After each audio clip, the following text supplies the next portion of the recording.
नारियल की जन्म कथा। प्राचीन काल में सत्यव्रत नाम के एक राजा राज करते थे। वह प्रतिदिन पूजा पाठ किया करते थे।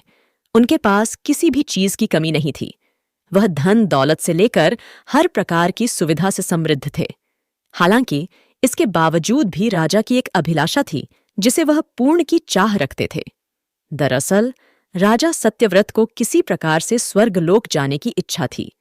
वह अपने जीवन में कम से कम एक बार स्वर्गलोक के सौंदर्य को देखना चाहते थे, लेकिन उन्हें इसका मार्ग नहीं पता था।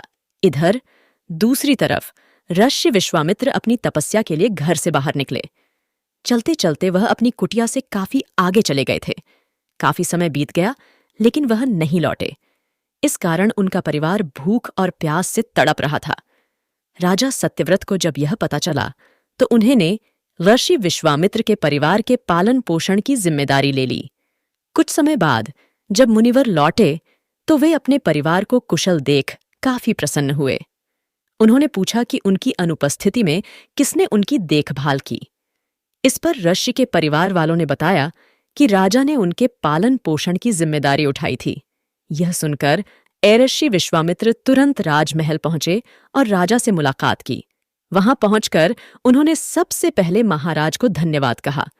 इस पर राजा ने ऋषि अपनी इच्छा पूर्ण होने का आशीर्वाद मांगा। राजा की बात सुनकर ऋषि विश्वामित्र ने कहा, बोलिए महाराज, आपको क्या वरदान चाहिए?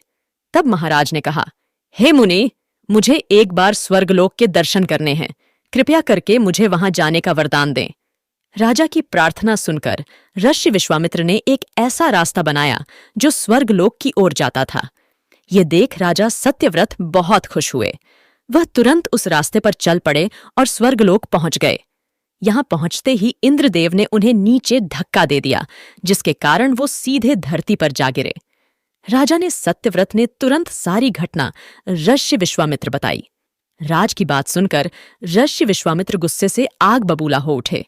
उन्होंने तुरंत सभी देवताओं से इस बारे में बात की और इस समस्या का हल निकाला, जिसके बाद राजा के लिए एक नया स्वर्गलोक बनाया गया। नए स्वर्गलोक को पृथ्वी और देवताओं के स्वर्गलोक के बीचों बीच स्थापित किया गया था, ताकि किसी को परेशानी न हो। नए स्वर्गलोक से राजा सत्यव्रत तो बहुत खुश हुए, लेकिन विश्वामित्र को एक चिंता लगातार सता रही थी।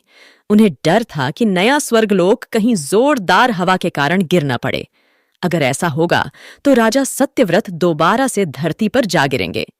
काफी सोच विचार के बाद ऋषि विश्वामित्र को एक उपाय सूझा। उन्होंने नए स्वर्गलोक के नीचे एक बहुत लंबा खंभा लगा दिया ताकि उसे सहारा मिल सके।